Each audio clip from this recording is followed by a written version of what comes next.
As Alero and Ikbonke rushed to the location, the officer was waiting outside to walk them into the room. Alero felt nervous and anxious, praying and hoping that Idongesid was one of the rescued babies. She rushed into the room, pushing everyone aside. There were a lot of children sitting and some laying down because they were too weak to sit. She scanned every inch of the room searching for her baby. The officers directed her to a corner that had only the babies. Without wasting any time, she ran towards the corner searching for her baby, moving through the tiny baby beds and peeking into them to identify Idongesid. "Please, Lord, let her be here, please," she whispered as she searched. Sadly, she did not see her. She turned around, gazed at Ikbonke, who was right behind her. "She's not here. Idongesid is not here." "Here is one more baby," a voice said. "We went to change her diaper." Ikbonke and Alero ran with anticipation towards the lady with the baby. As they peeked into the blanket and looked, it wasn't Idongesid. Alero cried out with so much pain. "Hold on, let's check again," Ikbonke said, trying to calm her down.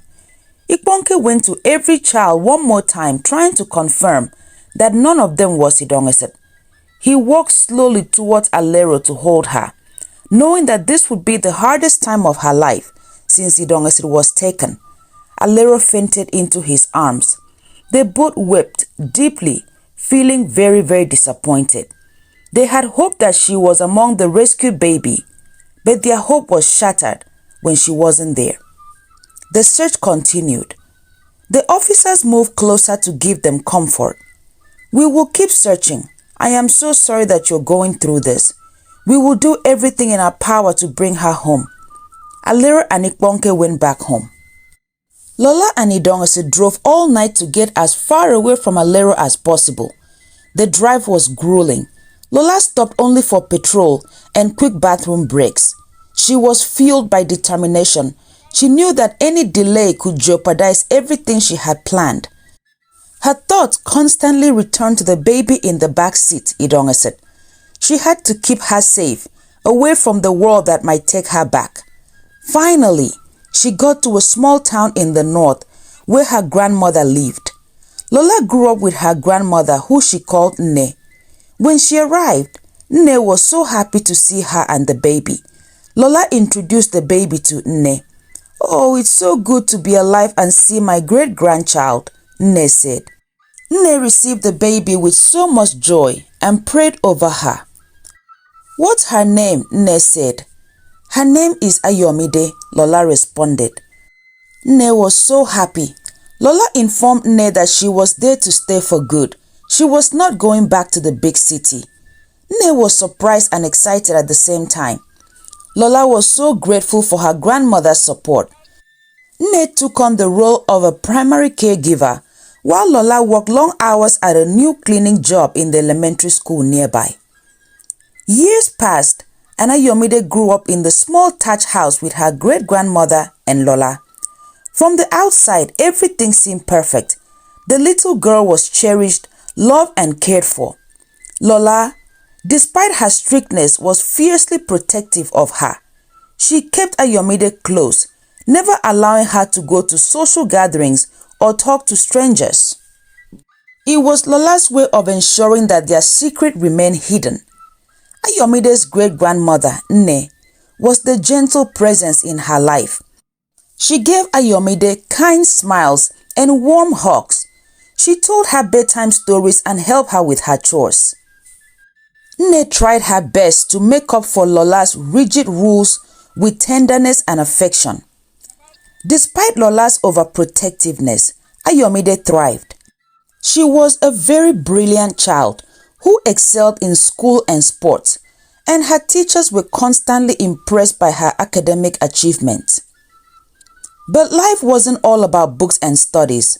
Lola's cousin, Shade, often found ways to sneak Ayomide out for little treats and fun. Shade would take her to the local ice cream place and even birthday parties. Yet, even with this moment of joy, Ayomide was always aware of her mother's strict rules. Lola never explained why she was so protective, and Ayomide grew up with a sense of curiosity mixed with confusion. Sometimes, she wondered why she couldn't have friends like other kids did. Lola's explanations were always vague, leaving Ayomide with more questions than answers.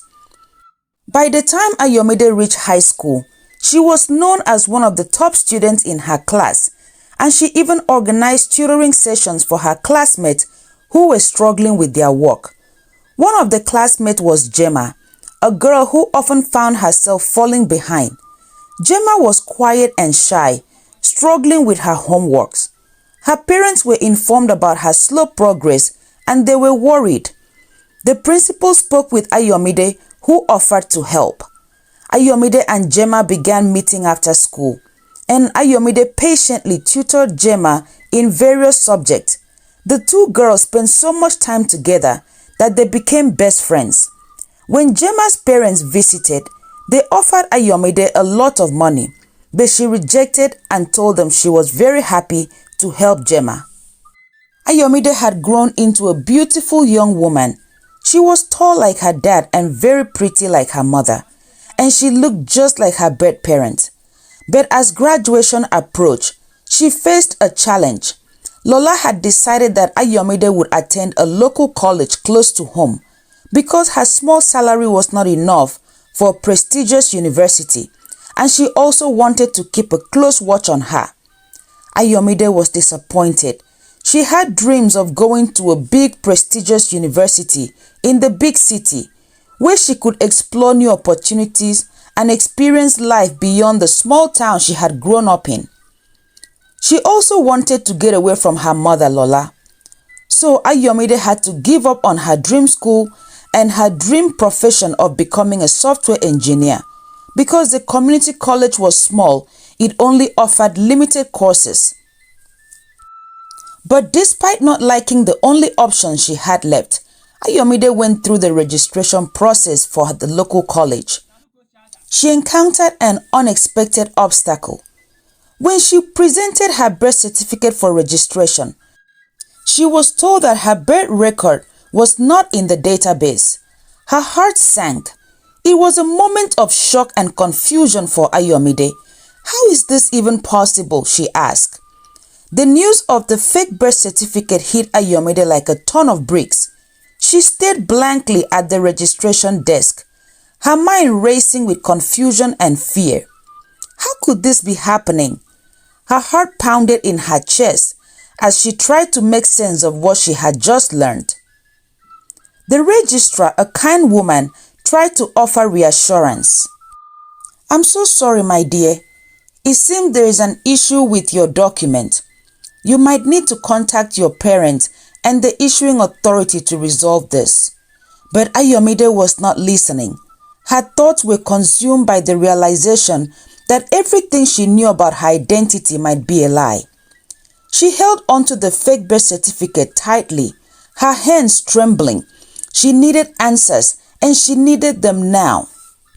As she walked out of the college administration building, her mind was a whirlwind of emotions. She had always trusted Lola and Nne completely, but now she felt betrayed.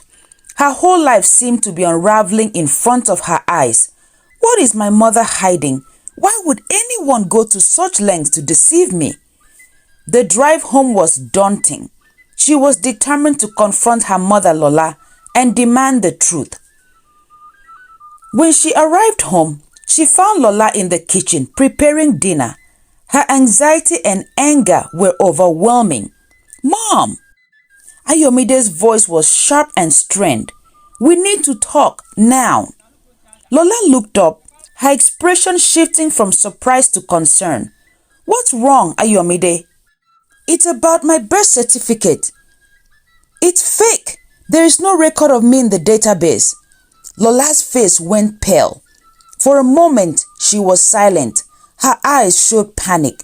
She set down the spoon she was holding and took a deep breath. "Sit down, Ayomide. There's something I need to tell you." Ayomide sat down at the kitchen table, her heart racing. Lola took a seat from across her. She began to speak. "Ayomide, I owe you an explanation. The truth is, I saw you wrapped in a towel outside my door one morning. Ayomide's eyes widened in shock. What? What do you mean? Lola's voice shook as she continued. I saw you outside my door one morning and I brought you inside. Your mother was my husband's mistress. They abandoned you outside my house and left the country because they could not go with you. There was a long pause between them both. The room was silent. Ayomide's mind went blank. The life she had known, the love she had felt, it was all based on a lie. What was my mother's name? Ayomide said softly. She abandoned you and I took you in and I have loved you with everything, Lola responded sharply. Ayomide got up from the chair, walked closer to Lola, looked her dead in the eyes and screamed at the top of her lungs. What was my mother's name? Lola panicked. She had never seen Ayomide like that before. Lola's eyes filled with tears.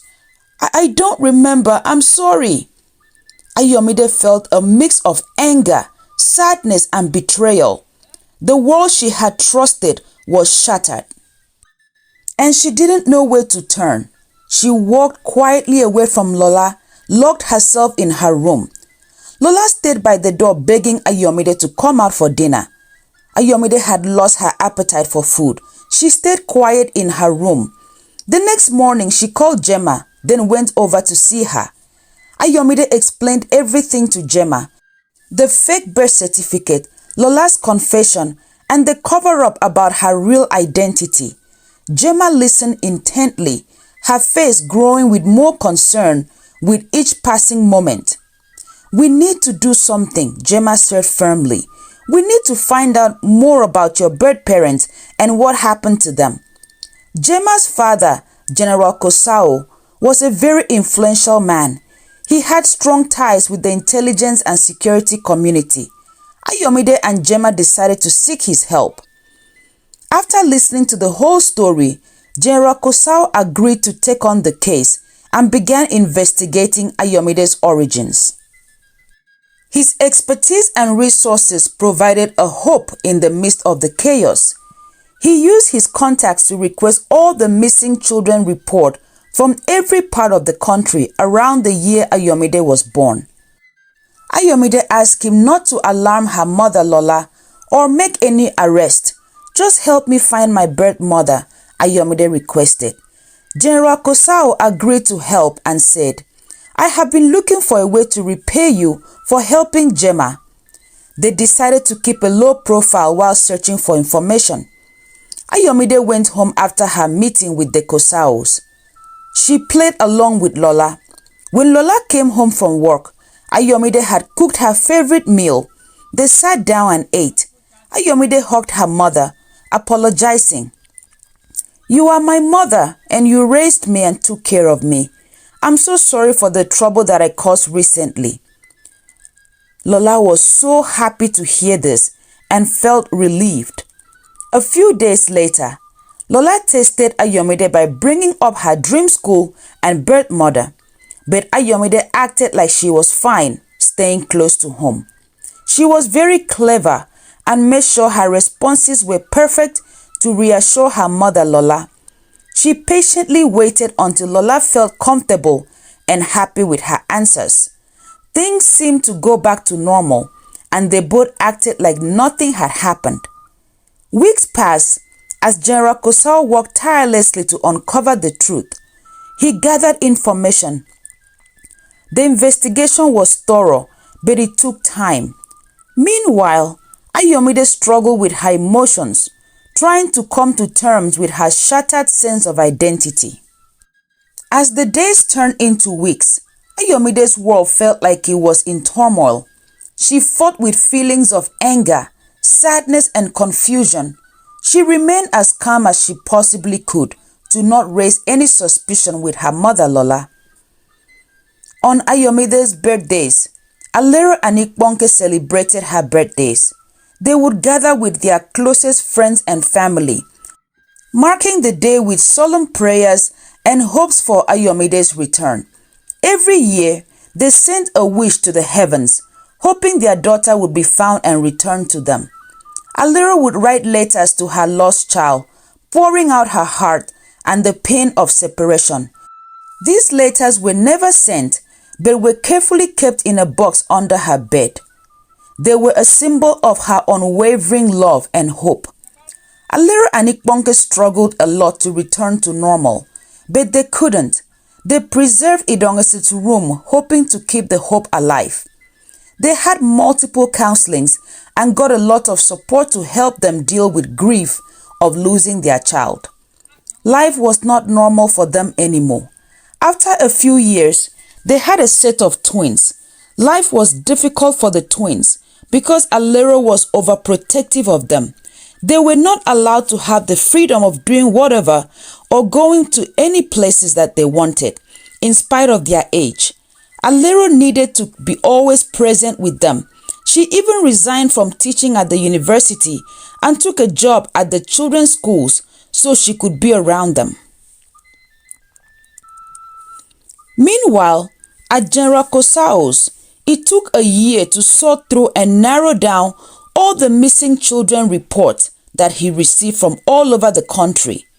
When the final report was ready, General Kosao asked Ayomide to come by his house. The next day, Ayomide packed her book bag as if she was going to school, but went to Gemma's house instead.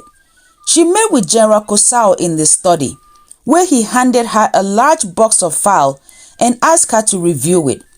Ayomide sorted the file into two piles, one with baby pictures and the other one without the pictures. She started with the pile that had baby pictures. Using some of her own baby photos that Lola took, she compared them with each form. This task took months as she worked to avoid arousing Lola's suspicion. Finally, she narrowed it down to 9 folders with photos similar to her baby pictures. These 9 folders have the same photos as mine, she told General Kosao. Let's start calling the numbers on these folders, General Kosao said. Okay, I have 2 birthmarks, one behind my left ear and the other one at the back of my right leg, so ask them to describe. General Kosao started calling the contacts on each form, asking for description of their missing children. 7 folders in, nothing matched. There were 2 folders left. Ayomide was very anxious, but General Kosao reassured her that they would check the remaining files. If the first group did not match, I have the resources and connection to find your parent. Let's make the last 2 calls tomorrow, okay? He told Ayomide. Feeling very worried, Ayomide went home. The next morning, she hugged Lola and left for school. But halfway there, she switched to a bus heading to Gemma's house. She did this regularly to avoid suspicion. At Gemma's house, General Kosao was already making calls. She held the last file and noticed Ayomide's worried expression. This is the last file in this group. If it doesn't match, we will start with the other group, he said. Remember, I'll do whatever it takes to find your parents. Ayomide nodded weakly, her voice almost breaking. Meanwhile, at Alero's house, she had just returned from work. As she was in the kitchen with her twins making dinner, her phone rang. Hello, Mrs. Alero, General Kosao said. I'm reviewing your missing child's file. When Alero heard the word missing child, she froze, her heart racing. Yes, yes. Do you have any information? Who are you? She asked, her voice full of questions. General Kosao asked for details about Idongesit's birthmarks. Before he could finish, Alero began describing everything about her child Idongesit, including a large birthmark on the back of her neck. The line went silent. Hello, are you there? Please answer me, Alero pleaded. Yes, ma'am. I'm here. Hold on, General Kosao replied. Let me call you right back, ma'am. As he hung up the phone, he looked at Ayomide in surprise. What's wrong? What did she say? Ayomide asked. General Kosao asked, do you have another birthmark? Oh, yes, I forgot, yes. I have 3 birthmarks. I forgot to tell you. I have one at the back of my neck. She turned around to show it to him. General Kosao replied, I think we found your mother. Ayomide was stunned. After searching for 3 years, it was hard to believe. While General Kosao was talking with Ayomide, Alero kept calling, but he didn't answer. Please pick up your call. What is going on? Alero panicked, her children standing beside her, anxiously trying to calm her down. Once General Kosao finished with Ayomide, he called Alero back. Can you come to the north for DNA testing? He provided the location and time. Yes, I'm on my way. I'll take the bus and be there in the morning, Alero said. She totally forgot about her other children. She rushed into her room to grab her handbag. But when she came out, the twins grabbed her. Tell us what is happening. We have to call Dad, said the twins. Oh yes, your dad. I forgot, Alero replied. General Kosao had insisted that both parents come for the test. Alero called Ikponke to give him the news. An hour later, Ikponke arrived home. He was in total disbelief. After all these years, there is a huge chance that this was their baby. He convinced Alero to not take the night bus. They would fly down there in the morning. All night they stayed up awake. They couldn't sleep. The next morning, they flew to Gombe and went straight to the hospital for the DNA test. The doctor was expecting them. A nurse swabbed their mouth and sent the samples to the lab. Alero and Ikponke then went to the nearby hotel to wait for the result and a call from General Kosao. Later that day, Ayomide also went to the hospital and gave her sample for testing. Ikponke and Alero could not sleep that night. The next morning, they went back to the hospital to ask for the result, but they told them to wait for a call. They returned to the hotel and waited impatiently, pacing back and forth in their room. A few hours later, the doctor called General Kosao to tell him that the DNA matched. General Kosao had found Ayomide's birth parents. The phone rang and Ayomide answered. Come by my house tomorrow, the results are in. Ayomide tried to get more details from General Kosao, but he refused to say anything. She was restless and could not sleep, her mind racing back and forth. The next morning, she hurried through her chores. Why are you in such a hurry? Her mother Lola asked. Ayomide told her that she had an early morning test and needed to catch the bus to school.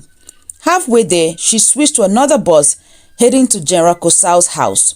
She arrived so early that she had to wait for him to wake up. When General Kosao came downstairs, Ayomide could not hold back. Sir, what's the result? Please tell me, I cannot wait any longer, she said. General Kosao told her, the DNA test is a match. We have found your birth parent. Ayomide screamed with joy and cried uncontrollably. General Kosao and his wife hugged her and comforted her. How do I see them? Are they still here? When can I meet them? Ayomide asked. She requested to meet her birth parents at her original home. Okay, I can arrange that, General Kosao said. He called Alero and Ikponke and told them about Ayomide's request. He asked them to go back and prepare their home for Ayomide's visit. Alero wanted to see her child immediately. General Kosao told her that Ayomide wanted to meet them at her birth home. Who is Ayomide? Alero asked. She's your long-lost child. Her name is Ayomide, General Kosao replied. No, she's Idongesid. She's my Idongesid. Alero argued, but Ikponke intervened. Yes, sir. We'll see you this weekend. Thank you.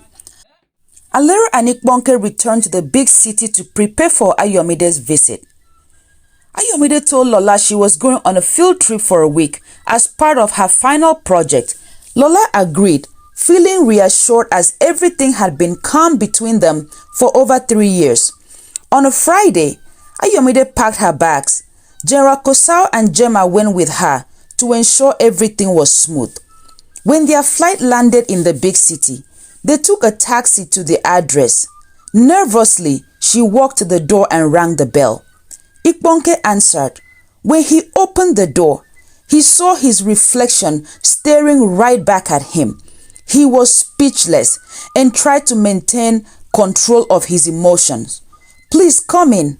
I'm Ikponke, your father, and this is Alero, your mother." Alero was right behind her husband. She stepped in front of him and stared at her child. She had not seen her in 21 years. Ayomide stood there towering over her mother, Alero. Alero broke down in tears and she rushed in to hug Ayomide. As they walked into the living room, her family, siblings, aunties, uncles, grandparents were all there to greet her. Alero introduced each person to Ayomide, and Grandma hugged her tightly and prayed with tears of joy over her. The family had prepared a feast, and they all spent the day eating, laughing, and getting to know more about Ayomide. She stayed with her bird family for the weekend, answering many questions and telling them stories about her life. However, every time she referred to Lola as her mom, Alero would get upset. "Lola is not your mother. She stole you from me. I am your mother," Alero said angrily. Ayomide was confused and did not know what to do. The following days were joyful but stressful and emotional. Ayomide had deep conversation with Alero, who shared the pain of the abduction. The family was so grateful to Gemma and Jera Kosau. The next day, Ikponke took Ayomide out on a father-daughter date. They explored the city, did shopping and sightseeing. Her father was so happy to see her after 21 years, and Ayomide was delighted to be in the big city she had always dreamt of. The story of Ayomide's abduction was covered by many news outlets. While watching the TV, Lola saw the news and realized that she was wanted by the police. She panicked, packed her bag, and wanted to run away from her town. As she got into the car, her phone rang. It was Ayomide. Ayomide was very upset with Lola. But Lola felt deeply regretful. "I am so sorry. I can never hurt you. I'm so sorry. I can fix this," Lola begged. She drove straight to the police station to turn herself in. Ayomide was torn between her real family and the family that raised her. Her birth family wanted to punish Lola, but Ayomide did not want to see Lola punished. As the truth about Ayomide's identity became known, Lola faced legal consequences. She was charged with kidnapping and fraud. The court proceedings were intense, and Lola was found guilty. Ayomide struggled with mixed emotions. She loved her mother, Lola, who had raised her, but she also felt betrayed. Lola was sentenced to prison, and Ayomide's heart ached as she saw her once caring mother behind bars. Despite her feelings, Ayomide knew she had to face the reality of the situation. She returned to school to finish her project, but her story was everywhere and she was overwhelmed with attention. She had no privacy. Her life had turned upside down. The happiness she expected from finding her birth parents turned into sadness because the mother she knew was in prison. Alero and Ikponke tried to get Ayomide to move closer to them, showering her with love and attention, but she felt overwhelmed and withdrew from them. She refused to take their calls, making things hard for everyone. A few weeks later, Alero decided to visit Lola in prison. Lola sat across from her with no remorse in her expression or voice. "Why are you here?" Lola asked, very indifferent. Alero was shocked and furious at Lola's lack of regret. Lola explained how she needed Ayomide more than anyone else because she had lost her babies during childbirth and was told that she could never have another child. "I needed her. I knew you could have more children, so I took her," Lola said. Ayomide was almost driven to attack Lola, but she held herself back. Lola continued to claim she had taken good care of Ayomide and made her into the amazing young lady she was. "I did all the work, and now you show up claiming to be her mother," Lola said. unable to stay calm, Alero leaned in, grabbed Lola by the neck, and gave her a harsh slap across the face. A prison guard quickly intervened and escorted Alero out of the room. Lola's lack of empathy was evident. Her own mother had abandoned her, and her grandmother had raised her. Her relationships were toxic and abusive. In prison, Lola told her friends she had stolen Ayomide because she had never been loved by anyone, so she wanted a child who would love her. She was deeply damaged. A few weeks later, Ayomide visited Lola in prison, struggling to reconcile the person who had been her mother with the criminal she had become. Lola felt very sorry and apologized over and over, asking Ayomide for forgiveness. Ayomide loved her mother Lola, and Lola knew it.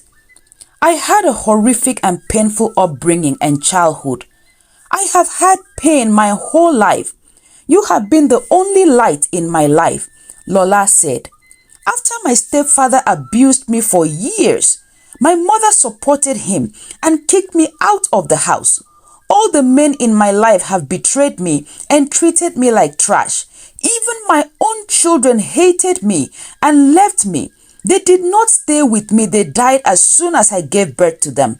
I had to find someone who could love me. And that's when I took you. Lola apologized for lying to Ayomide. However, she was not sorry for taking Ayomide away from her birth parents. Ayomide was shocked and disgusted by Lola's lack of regret, even though it was hard for her. Ayomide decided to forgive her mother Lola. She knew that Lola had been a good mother and had made sacrifices for her. Ayomide faced a new set of challenges. Living with Alero and Ikponke was different from the life she had known with Lola and Nne. Ikponke and Alero's life was posh and upper class, while Ayomide is used to living a simple life. The adjustment was difficult, but she felt like an outsider in her own family. Alero and Ikponke were patient and understanding, giving Ayomide time to adjust. They shared stories about her early childhood and tried to make her feel at home. They had longed for this reunion, but they knew it would take time for Ayomide to be fully integrated. Ayomide also struggled with feelings of guilt and loyalty towards Lola. She continued to visit her in prison. As Ayomide settled into her new life, she began to find her place in her birth family. She started to bond with Alero, Ikponke, and her siblings. Gemma remained a close friend, offering support and encouragement. She visited Ayomide often, helping her stay grounded and connected to her old life. Ayomide graduated and moved closer to her birth parents. Her parents enrolled her in the university she had always wanted to go. She was able to study software engineering there. She worked hard to live a normal life and focused on making up for all the lost time with her real family. This story is based on a true life event. If you were Ayomide, what would you do with your name? What name would you go with? Idongeset, Ayomide, or something else? Moving forward, what would you have done with Lola? If you enjoyed this story, please give it a thumbs up and share it with your friends and family. I really want to thank you so much for all of your support and subscribing to my channel. I appreciate you greatly. See you in the next story. Bye.